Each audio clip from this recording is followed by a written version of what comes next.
Magic is what happens when peace is near. Hi everyone, and welcome to Season 8 of Enlightened Conversations. This season we're diving into all things 7D consciousness, what it is, what it isn't, and how it shows up in our everyday life. I'll also be sharing concepts from my new book, Peace as a Science, towards a unified peace theory, as we explore the fascinating overlaps between spirituality, human behaviour, consciousness, and how we can integrate more peace into our lives. So, without further ado, let's dive in. Together we are clear. Hi everyone, it's Michelle Lightworker here, and welcome back to Enlightened Conversations. And in this episode, we're going to be continuing our exploration in 7D consciousness and linking it back to my recent book ideas, Peace as a Science, and the proposed theory in that book, which is towards a unified peace theory.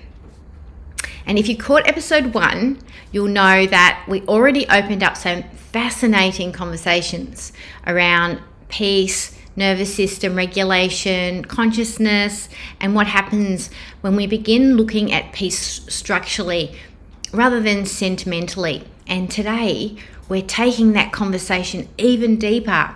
We have, in this episode, discussions from my previous guests on 7D healing, trauma, triggers, and the collective nervous system. So our returning guests are Leanne Barefoot Medium, Linda Willow Roberts, Chris Childs, Karen Andrews Roberts, and Sathya Varney. Now, first up, our first question is, how does 7D consciousness support healing trauma? And Linda is kicking it off. It does. Doing theta healing up on the 7th plane, it goes straight to it. And it's really surprising because we do digging with the person of where you felt that before. When was the first time that you felt that? And then we can go back into past lives. And it's really amazing to watch somebody going through that journey, because they feel lighter in their body physically when they get up from a session. The colours look even brighter. And you can go into a space on the 7th plane to shift anything. And whatever work that you do on yourself helps 7 generations in the past and 7 generations in the future. So you actually getting rid of the trauma on your family line. I think it's just the most amazing thing. Wow, yes, thanks Linda for mentioning that. It is fascinating here that you're mentioning healing 7 generations back and forward through lineage work. In Peace as a Science, we explored something similar through the idea of timeline bleed-throughs, the way unresolved trauma and emotional patterning and behavioural conditioning can echo across generations until coherence is restored. And when we talk about coherence, we're talking about peace across layers of complexity, which we can do a deep dive into later. But we also discuss this important thing that in epigenetics, recent studies are showing that stress can influence changing the DNA codes, which switch on and which switch off over time. They're actually proving that now.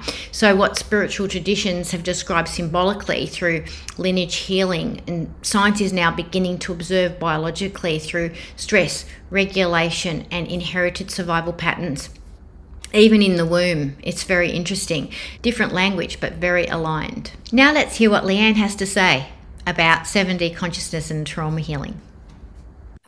Well, trauma can look like, sound like, and feel like all different things to different people, and it can be big or small or multiple smaller events that accumulate to create complex trauma, or what's known as complex trauma in our human world. In terms of 7D consciousness or higher states of consciousness and how we can work with that to heal, I believe everything starts energetically and moves through our thoughts, our emotions, and then becomes physical. And often those who experience trauma can have challenges with regulating emotions in particular, and or healing those thought patterns that might keep repeating as a result of what they've experienced. So consciousness can help us, we can go to that conscious or energetic or frequency space to do the energetic work around healing those emotions, those thought patterns, and then the physical body will follow. Yes, sometimes we actually need to address what's going on emotionally and on our thinking level before our body will follow. And I think cognitive behaviour therapy addresses that kind of model. And also with regards to what we've explored with pieces of science, we talk about this idea of coherence. And in simple terms, coherence is what happens when different parts of a system begin working together instead of against each other. So rather than thoughts pulling one way, emotions pulling another way, and the nervous system sitting in like this survival mode, the system starts to stabilize and we become more present, more aware, less reactive. And from a peace as a science perspective, healing trauma isn't simply about removing pain, it's about restoring coherence to the body, to the mind, to the emotions, to relationships, and eventually the wider field around us, because we're connected to it all the time. Now, let's hear from Chris. Well, you're right in the sense that, healing's so important. When we look at how that happens, and how the body actually works. So in my view, 7D awareness actually helps people step out of being completely, identified with their past experience, because trauma is not only the event that happened, it's the meaning that we've attached to the event and the emotional patterns that actually stay in the nervous system afterwards. Because in NLP, we often talk about the brain stores experiences as internal representations, and those representations then influence our reactions for years and years. So 7D awareness really is when someone begins to notice that those reactions, rather than automatically being run by them, they start asking questions like, now, why did that situation affect me so strongly? Or what belief might be sitting underneath this response? Why am I reacting like this? Is it actually this bad or this big? Or am I just bringing something from within, something from the past? So that shift from the inside reaction to observing the reaction is incredibly powerful. Once you can actually observe a pattern, again, you can change the pattern. And this is where real healing begins. And then that's just a touch on, one of my passions is timeline therapy, where we actually go back and just release all of this stuff, inner beliefs and all of these limiting negative self-beliefs and all of the negative emotions attached. It's awesome. Oh, Chris really touched on 6D awareness here. So what Chris is bringing in here beautifully is it complements what we talk about as the 6D lens or the 6D dimension that we explore in Peace as a Science. The domain of meaning, story, identity, and interpretation. So one of the key ideas in Unified Peace Theory is that trauma isn't only a stored event. So over time, it can become encoded into the stories we tell about ourselves, other people, and the world. Chris also speaks about unconscious programs, identity patterns, and emotional reactions that replay automatically beneath awareness. And in Pieces of Science, this is where 6D lens becomes incredibly important, because healing often begins when we start questioning the meaning we assign to painful experiences. Was I rejected, unsafe, unworthy, powerless, or was it the nervous system trying to survive? But once the awareness enters the system and our consciousness, we begin separating the event from the identity that we've built around the event. And that's where choice begins to return, because we're actually injecting our 7D higher self-awareness into our 6D framework and literally giving it a glow up. Now let's hear from Satyavani. It's not as hard as it is imagined if you would be on the 5 or the 4D. It is a lot more gentler, and information is disseminated when you're asleep, and you're receiving that information in dream state. So when you awaken, your physical body consciously knows what changes to make, what steps to take in order to work through that trauma. Your higher self and your physical self in communication more and more. Each individual's journey is unique, as we both know, as we all know. And your higher self and your spiritual teams will know how to give you the information and in what way that's going to be easy for you to take that step. So to commence the healing process. Ah, yes. What Satyavani brings in here adds another really important layer to pieces of science. The idea that healing doesn't always have to happen through force, analysis, pushing.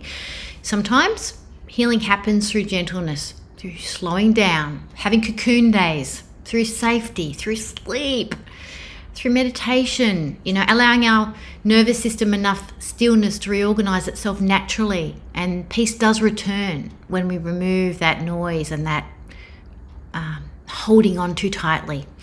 In Pieces of Science, we explore how altered states like dream states, meditation, deep rest, and quiet reflection may help our system process emotion and information differently than the walking analytical mind and intentional analysis. And what's beautiful about Satyavani's perspective here is that she's bringing us back to our body, and to breathing and to nature and to presence, because we agree 7D never abandons biology. Healing isn't about escaping being human, folks. It's about feeling safe enough to fully inhabit our body.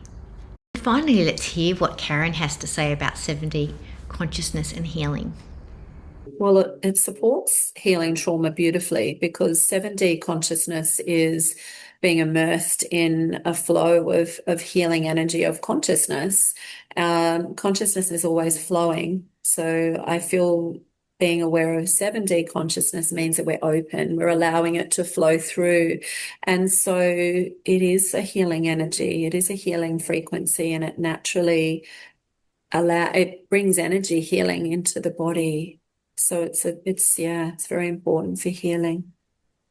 Yes, thank you, Karen. What Karen brings in here aligns with something both neuroscience and Peace as a Science explore, that the human system functions differently under stress than it does under safety and regulation. So chronic stress narrows our perception. It keeps our nervous system focused on survival. And when our body is feeling more calmer and more regulated, we're more connected to our intuition and our creativity and insight and emotional clarity. So what Karen describes as flow and oneness, Pieces of Science might describe as a system becoming more coherent, adaptive and receptive to higher ordered awareness. Now we're going to move on to our next question, which is, how can someone recognize their triggers and energy patterns? Take it away, Linda. Self-analysis is the biggest and best tool that you can have. Knowing yourself. Like, I'm a human design practitioner, and when I learnt that I was a reflector in human design, it just all made sense. It all fell into place. Now, there's only 1% of us in the world, but I reflect to people and I trigger them. So my light actually can trigger, and me just talking can bring up something for you. So to be open and have that self-analysis, and we always know that when somebody's on a self-development path, they stop blaming other people and they start looking within. Where is it? Where does it come from? Where have I felt this before? And so it really is self-analysis. It will help you.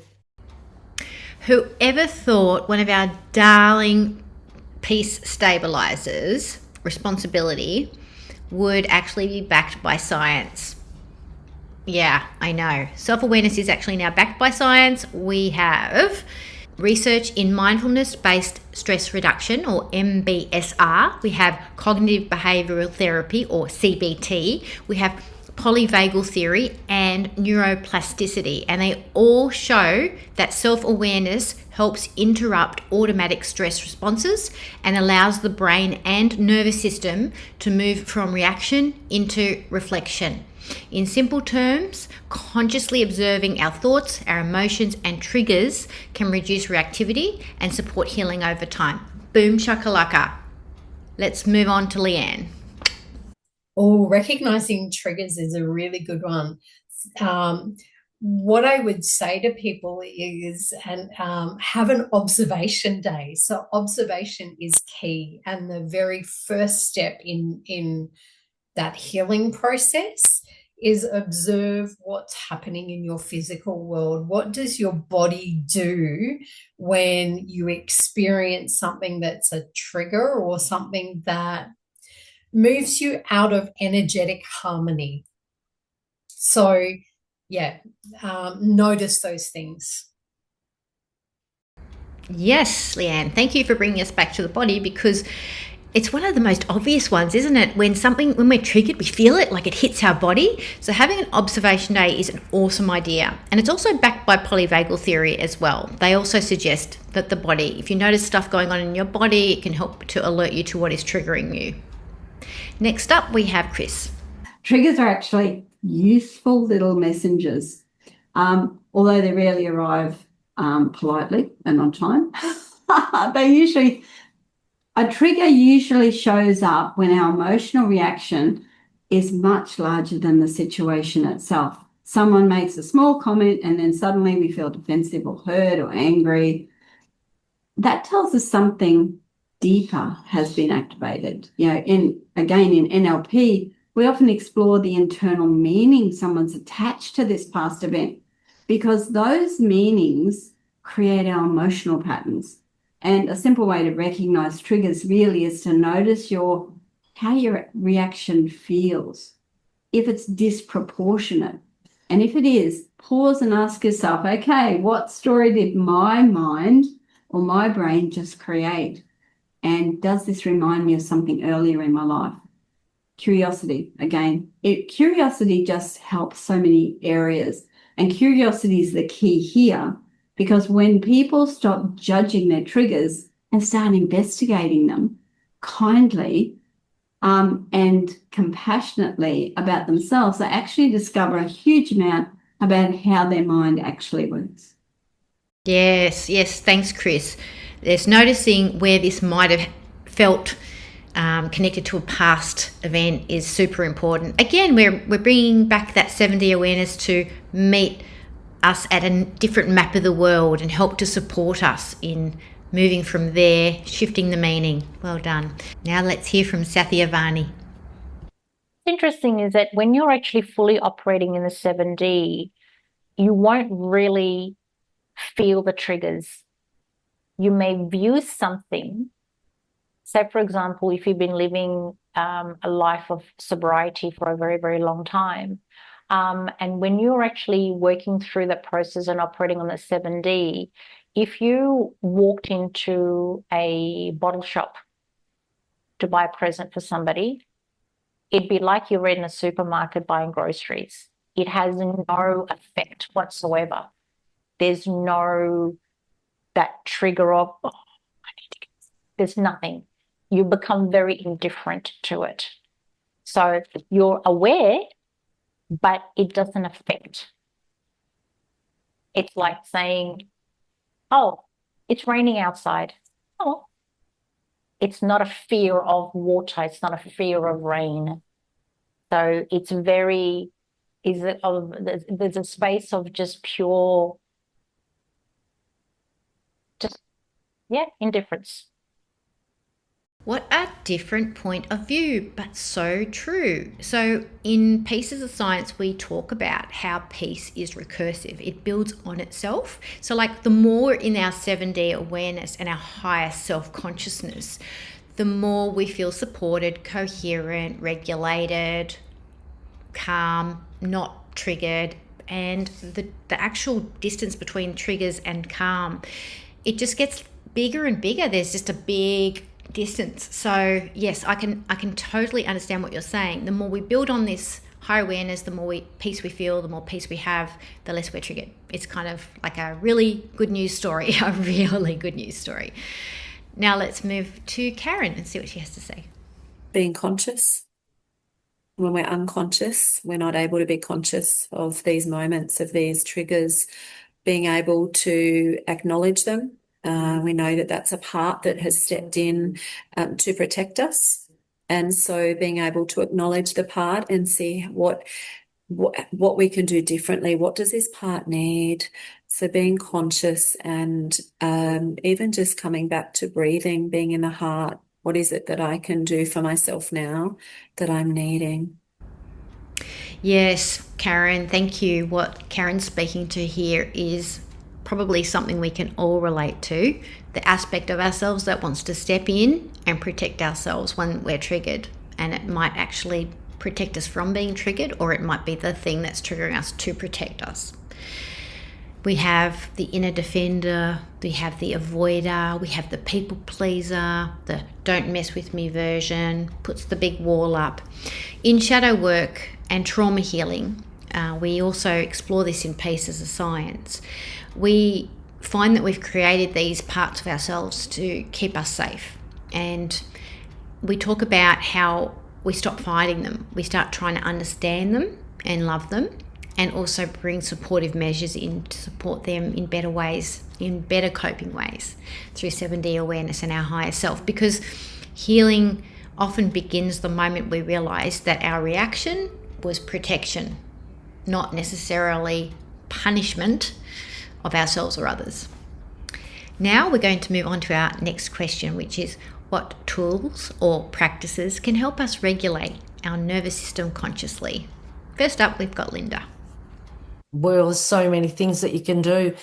It's whatever fits for you. Like I talk to my nervous system.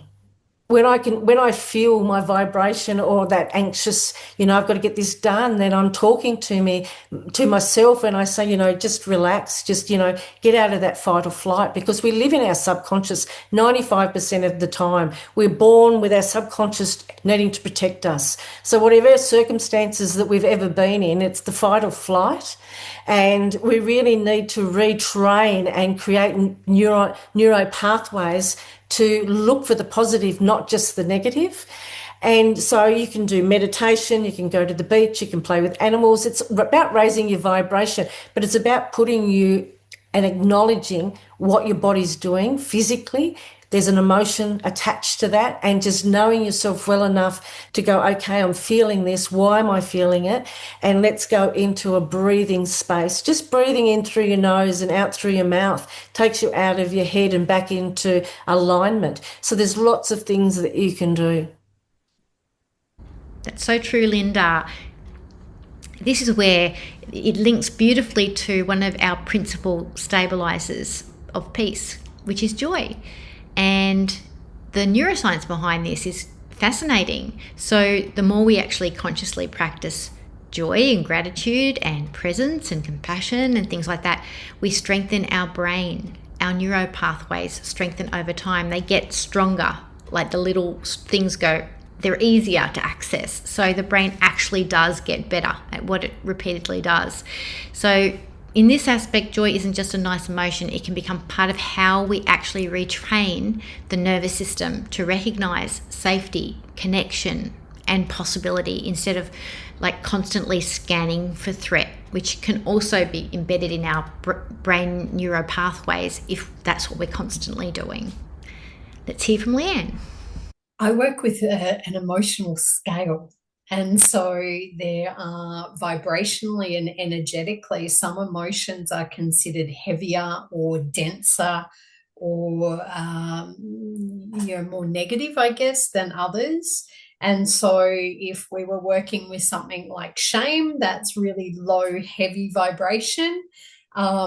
If you're experiencing that, and to regulate, it's about you can't go from shame to happiness or joy in one jump. You really can't. And that's just give yourself a break and accept it, and then reach for a better feeling thought, right? Start there. So it might be going from shame to anger. And it might be going from anger to disappointment to hurt, to sadness, to melancholy is the word that's coming up, then to peace, then to joy, then to love. Well, that was well-timed grounding, Leanne. Thank you. That's true. It's very true. Healing doesn't mean that we spiritually bypass ourselves and try to leap from shame straight to joy overnight. The nervous system doesn't work like that. In Pieces of Science, we talk about regulation happening gradually through safety, awareness, compassion, and small stabilizing moments repeated over time. Sometimes peace begins with simply feeling safe and breathing before it even gets to joy. Let's move on to Chris. The nervous system obviously responds strongly to two things: physiology and perception. So physiology includes breathing. And when someone slows their breathing, it makes such a big difference. I always explain this as like when in caveman days, the saber-toothed tiger would be chasing you and you'd be breathing from up here and all of the adrenaline and cortisol and everything's flooding the body and all of these things are happening. And how we can, and yet today there's no saber-toothed tigers. Today we're sitting in front of a computer screen. So we're not using all of that energy. So in saber-toothed tigers days, all of that flooded the system so you could run, so you could escape, so you could survive, because your unconscious mind is 100% on survival, helping you survive. But we're sitting in front of a computer or on the phone or in traffic, and we've got all this same tiger-tooth saber stress. So we can control this by controlling our breathing, our posture, and all of those things. So by breathing deeply, that's why we tell people if they're stressed to box breathe, by breathing deep into the stomach and then breathing out through your mouth and holding and breathing in again, that actually clears those chemicals and allows your body to regulate. So it actually relaxes your body, and your brain receives a signal, because you can't breathe deep into your stomach if you're in danger. You breathe up here. So it automatically, your change of physiology and your change of breathing will actually allow your whole body to react. So in NLP, we often work even with reframing and submodality shifts to change how an experience is represented internally as well. And that means, if the emotional response changes, you don't you don't do the stress thing, you don't go out from logical thinking into your lizard brain and all of those things. If you can change how you react to something by submodality change, for example, it means that, it will work better. And sometimes the most sophisticated psychological tools start with something simple, like remembering how to breathe. Oh my goodness, so true. Yes, breathe, people. We cover that a lot in Pieces of Science. And another thing we cover is, like, if we are triggered and we get that super, like, full-on adrenaline pumping through our system, like we want to run away from a saber-toothed tiger kind of feeling, we can actually shake it off, or we can move our bodies. We can go for a walk, we can jump up and down, just shake it off. Like Taylor Swift says, shake it off. And that helps too. Now on to Satyavani. Journaling.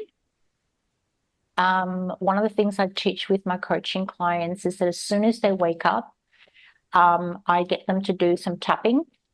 So tapping the middle of the forehead and the collarbone, tapping to calm. So you're coming out of that alpha state. You're just sort of getting back into your body.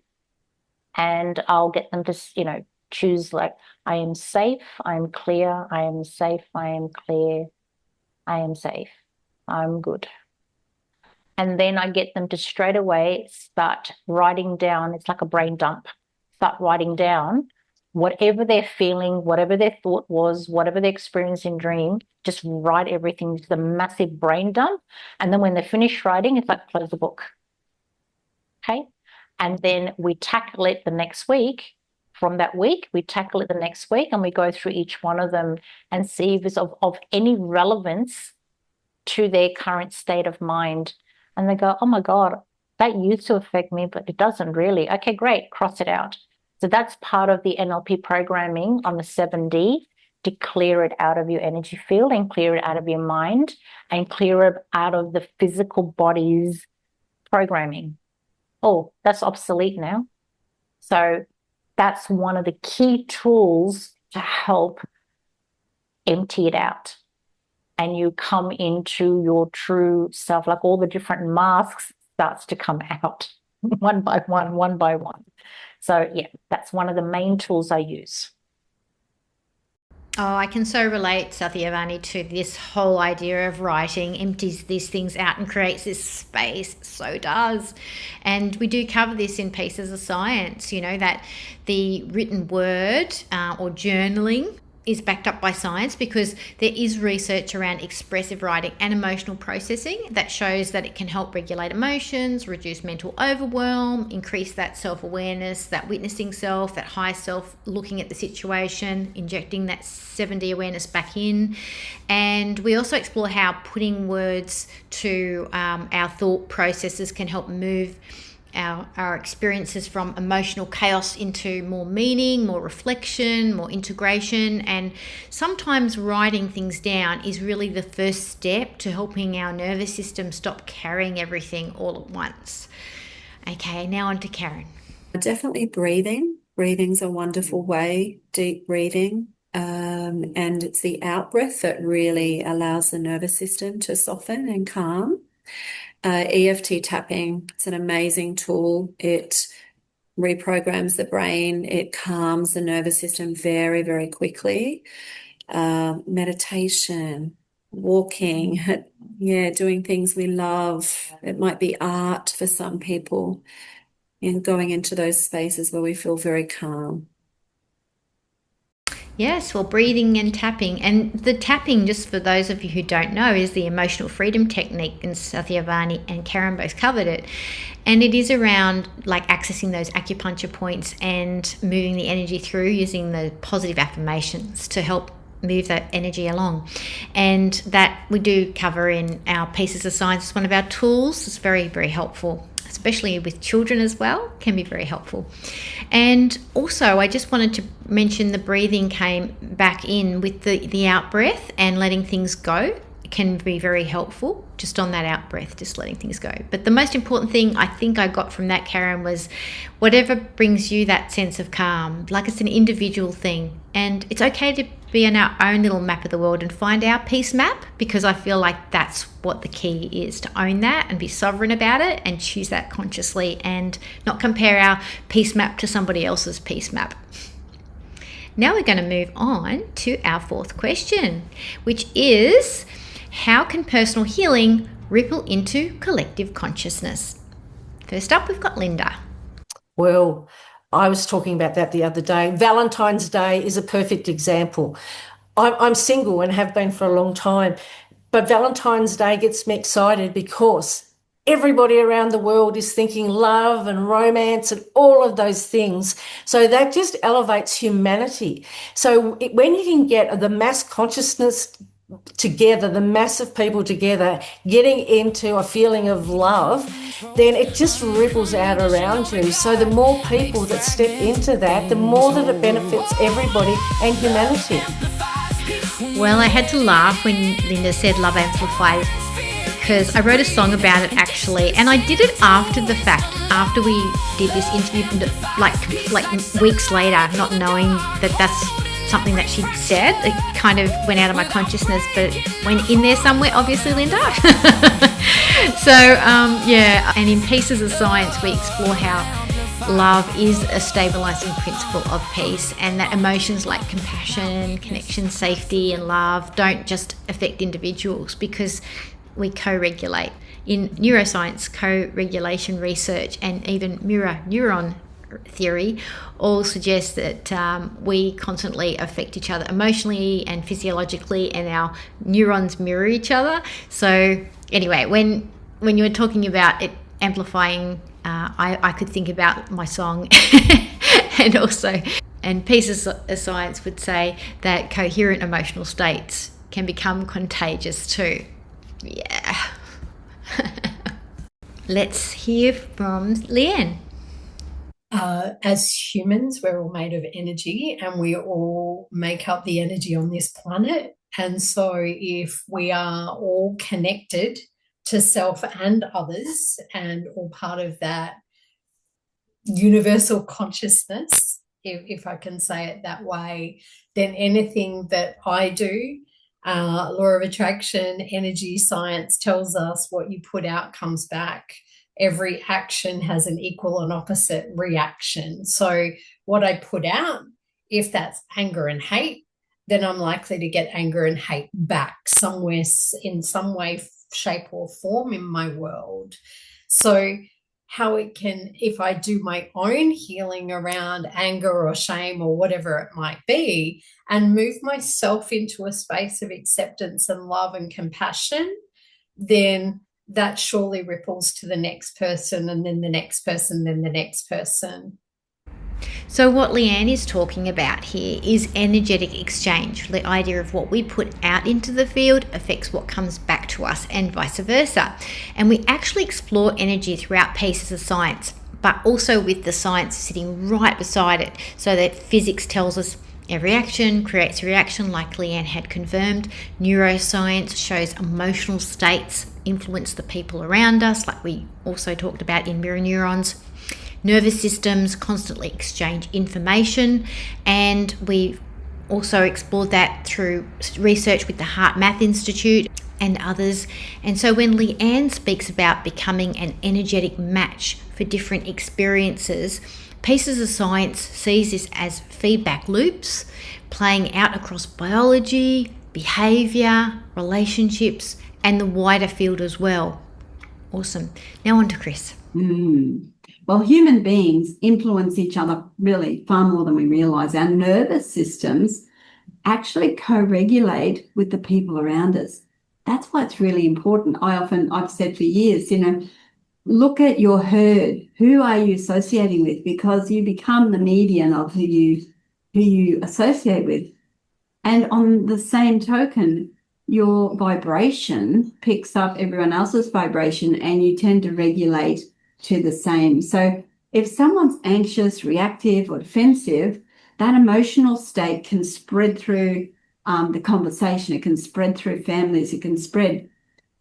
And probably a very simple analogy of that is, when a deer in a what do they call it, pack of deers? Anyway, a flock of deers or a pack of deers or whatever they call them, when one goes on alert, you see the ripple right through the whole group of deer.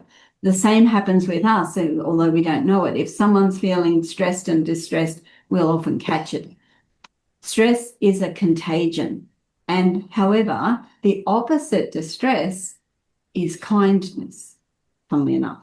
And kindness is also a contagion. So instead of acting with sympathy when someone's stressed or something bad's happened, if you can change from acting with sympathy, because sympathy means that you will catch the stress hormones. Your unconscious mind will assume whatever's happening because you feel sympathy. Your unconscious mind takes on the pain and makes you feel the same as they feel because you're sympathetic. You feel that, oh, you poor thing, give me a cuddle, oh, blah, blah, blah. And suddenly you are flooded from your unconscious mind thinking the same things happen to you. So if you can swap that, you still be kind and caring and loving, but if you can swap from being sympathetic to empathetic. Now, empathy is based on kindness, and your kindness will flood your body with all of the dopamines and all of the good chemicals, which are also contagious. And so if you put your hands out, hold the person's hand and say, I am so sorry that's happened to you. How can I help? What can I do? You will actually help them reduce the amount of stress they're under, and hopefully they will catch your kindness chemicals instead. I swear, these episodes must have gone into my psyche because I actually wrote a song called Peace Contagion as well. Contagion spreading through the nation. Feel the vibration. This is a peace revolution. Peace contagion, no hesitation. It's an evolution. Let's Nothing more to say about that. Just that I wrote a song about it, Chris. Thanks for that. And now on to Satyavani. We are all connected by a divine thread in one shape, form, or another. So it is an energetic exchange that happens as a pay it forward. And the divine's orchestration flows.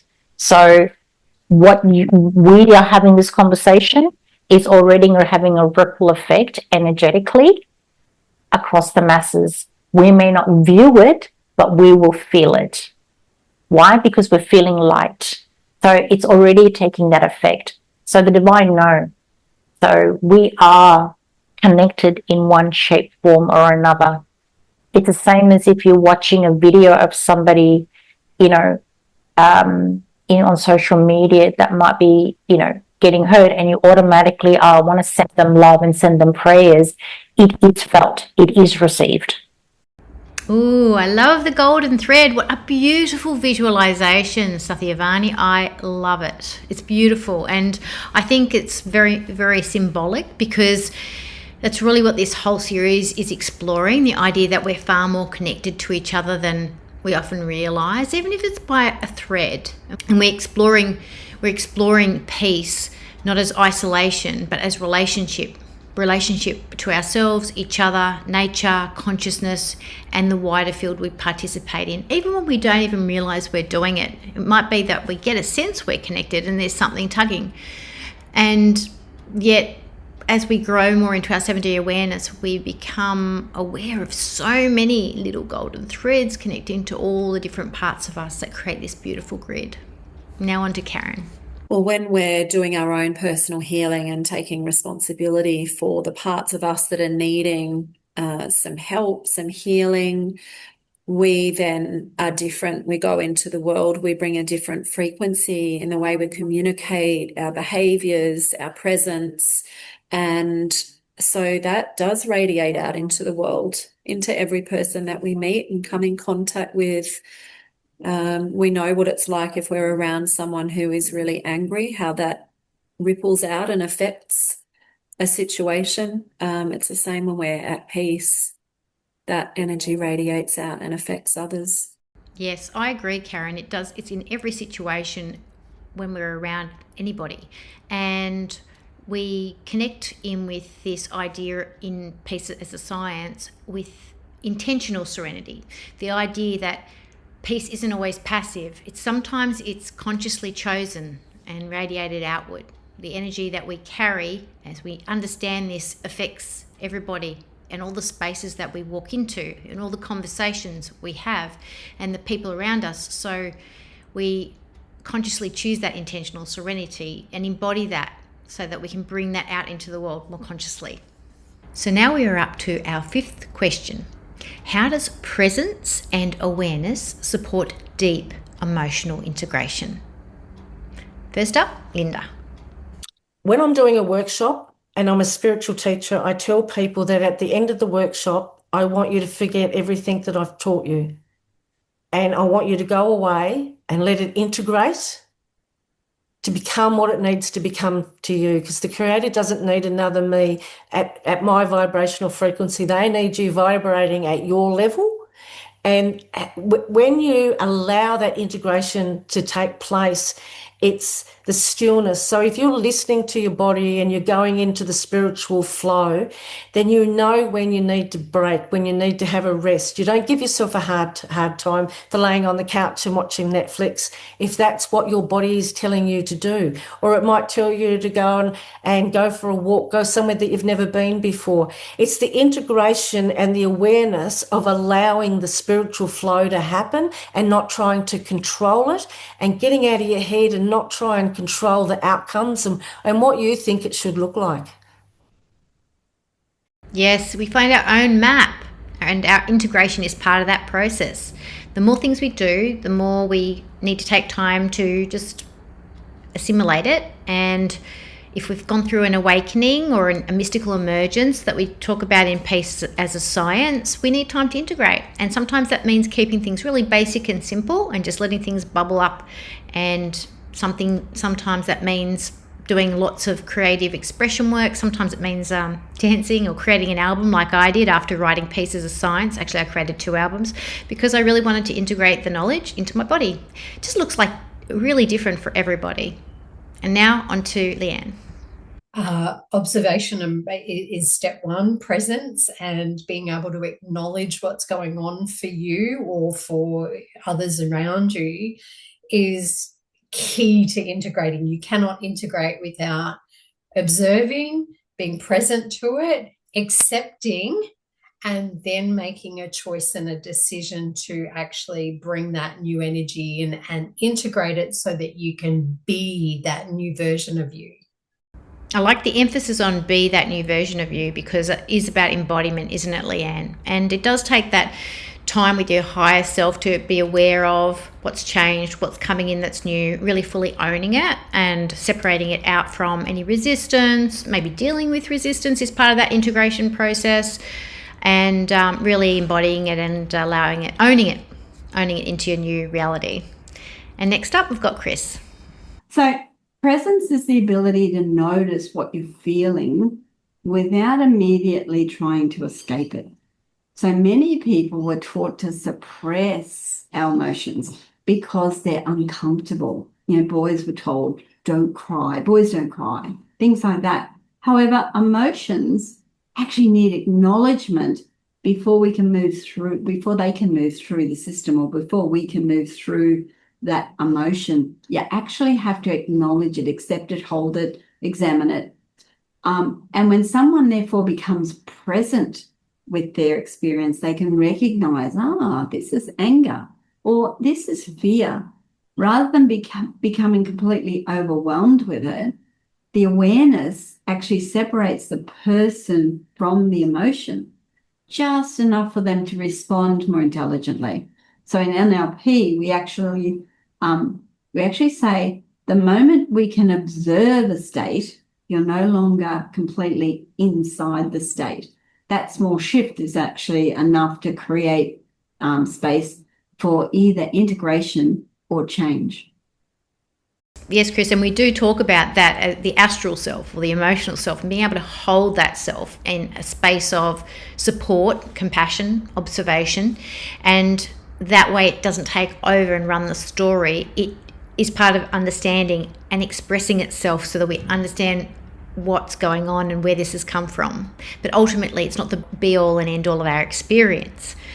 So now on to Satyavani. In any form of transformation that takes place in evolution, in your intellect, your emotional, your physical, your spiritual growth and evolution, awareness is key.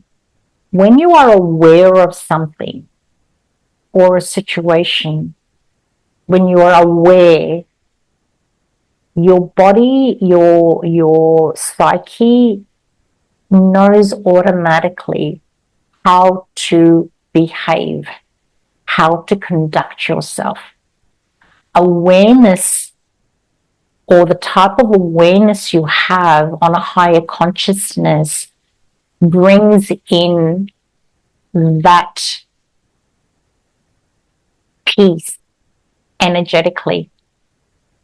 Because, for example, when you have that level of awareness, and it's not about being in utopia state, but in many ways it is a little bit like a utopia state, where if somebody is at a checkout and verbalizing the person who's serving them, and you're standing behind them, and if they're being rude, by you just standing in that presence of that peace of, I wish you well, I wish you well, I wish you peace, you're already sending that energy of peace to them, which means you're not being affected. And that's going to have a positive effect on the person that was being affected, if that makes sense. So it just flows. You're not being exasperated, and that means if you were, you're going to be affecting the person behind you and so forth. So it comes down to you. It's just a small little ripple in the pond, and it cascades. Okay, that blew my mind, Satyavani. I absolutely love the intentional serenity that you have put into that situation. Not only talking about what you're sending out, but also what is going on inside of you, like owning that piece for yourself. I think that is so powerful. Thank you. Now on to Karen. Well, presence and awareness is a depth. So becoming more aware, more present in any moment, we access a depth of being. And when we anchor into that more, we grow that depth of being within us like a muscle. Yeah, so Karen's educating us on the recursive nature of peace. Peace builds on peace. It's so true, and it's proven in a mathematical equation. P equals RP, which is peace equals a recursion of peace. And we've put that in Pieces of Science as a mathematical principle that underpins unified peace theory. Thank you for speaking to that, Karen. We love that.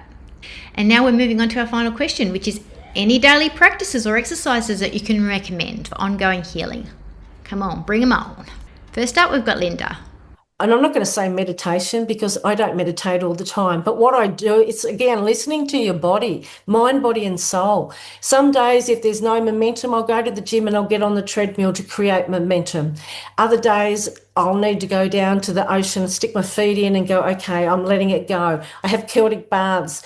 You can do whatever suits you as long as the intent is not self-sabotaging. We're not after the dopamine fix, the quick fix. We're after the serotonin long fix. It's the thing that really lights up your eyes. It's doing hobbies and getting that love of life again that really, you get lost in it. You could be painting or writing or doing something and then look at the time and think, shit, 3 hours has just gone past. But it's maintaining the ability to stay in the present moment, to do what you need to do. Yes, what Linda's describing here is really interesting because she's pointing out the difference between these quick dopamine hits and these deeper long-term fulfillment that we do find in Pieces of Science, make our nervous system regulate easier and also light us up at the same time. Those experiences where you lose track of time, you feel deeply present, you're creative, you connect, you're peaceful, they tend to regulate us better. And it's different from constant stimulation. And joy, meaning, connection, creativity, nature, purpose, these create much more of a sustainable form of well-being over time. And now on to Leanne. Yes, one of the ones that I use and recommend to my clients is just take a minute each morning to check in with self and ask yourself, how am I feeling today? And it might be, I feel happy and that's okay. I feel sad and that's okay. I feel angry and that's okay. So I use that terminology. So I'd recommend connect with yourself, learn about what those emotions are that are coming up in your body and accept them, which is part of then transforming and healing. Yes, I love that, Leanne. What a great strategy. Our nervous system needs to be trained on feeling comfortable with our emotions. And so if you're waking up every morning and you're doing like a preventative emotional intelligence exercise, noticing how I'm feeling and being okay with it, you're training the system to be okay with feelings before they land as a trigger. That's awesome. Now on to Chris. I'm going to say two things. Consistency matters more than complexity. So having a simple daily awareness check-in can be surprisingly powerful. Just taking a few minutes and asking yourself, what am I feeling right now? What events affected my emotional state today? So just the check-in. Did anything trigger a strong reaction? That level of self-observation actually builds emotional intelligence over time. And another useful habit is learning to pause before reaction and before reacting to something. And again, instead of anger, act with curiosity. So when something triggers you, take a breath, notice that it's a reaction instead of immediately acting upon it, because that pause alone can prevent many unnecessary conflicts. And it's often important to just stop just for a second and let the calm come back. And if you're really feeling it, take a second and walk away and just say, look, I'm really sorry, can't deal with this right now. Give me a minute and leave. Because healing rarely happens through one, like with all of the things, healing just doesn't happen through one breakthrough. Often it happens just with small moments of awareness repeated and repeated. And the other thing with that is to say that when you try and change everything at once, you will change nothing long term. So mini habits, great book by Stephen Guise, mini habits, just change one little thing that is unbreakable. Just go, I'm just going to every morning spend 2 minutes in nature. I'm just going to walk out the backyard, ground myself on the grass and take 8 deep breaths. And I'm going to do that every morning before I have my coffee. If you just do one little thing, it can be anything, and it's unbreakable because it literally only takes, 60 seconds or, minute and a half.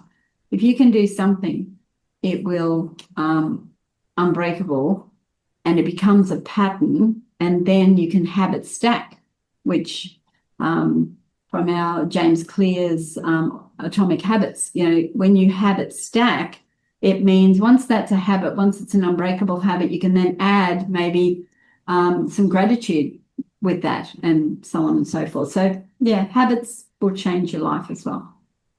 Yeah, Chris, so checking in and pausing and just the habit, getting into the habit of those things, noticing, I think speaks to the core principle stabilizer of discipline that helps peace, because those habits stack, those small increments, those micro choices that are practiced daily, they do stack and they do build that peace muscle that we return to peace, and we're creating space and a gap to allow that to happen. And now on to Satyavani.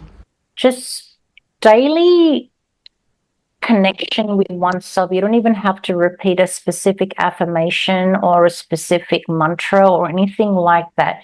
It is very much about being one with yourself. It is just simple as, I am here, I am present, and I am safe. I'm in alignment. I am true. I'm living my truth. I am living my truth. That's all you have to do. Because when you're doing that, everything that you are as an embodiment of love, of creation, your body knows exactly what to do and how to behave or how to conduct. That is a daily practice. Because you are one with source. You are already one with divinity. So when you honor that little practice, it's more than enough. Just to start off with. Yes, well, that mattered a lot to me when I was in Andorra skiing down the hill and accidentally went down it too quickly, and I was doing 52 kilometers an hour and I didn't realize it. But that positive self-talk, it's okay, you've got this, just relax, just stay centered, don't panic, just keep upright, pull your tummy in, you can do this, keep breathing. All of that mattered. I didn't crash. Woohoo, it works. Here's Karen. Yeah, I think again, this is for me, it's meditation, it's exercises where I connect into my heart. I really believe that our heart is our own remedy. It is full of healing, frequency, love, compassion, empathy. The more that we do things that connect in with our heart, allow us to heal, to sit in this beautiful frequency of love and healing. Thank you so much, Karen, for bringing it back to the heart space, because even science is beginning to explore this more deeply. You know, we've got research from the Heart Math Institute saying the heart does far more than pump blood. It plays a role in emotional regulation, stress responses, intuition, and coherence within the body. And in Pieces of Science, we explore the possibility that when people return to states like compassion, gratitude, connection, and presence, we don't just feel different emotionally. Our whole system begins to function differently. And so as we wrap up episode 2, we are going to explore 7D politics, consciousness in leadership, integrity in systems, and the collective nervous system in our next episode. So it's exciting. We'll see you there. When peace is true, magic is what happens.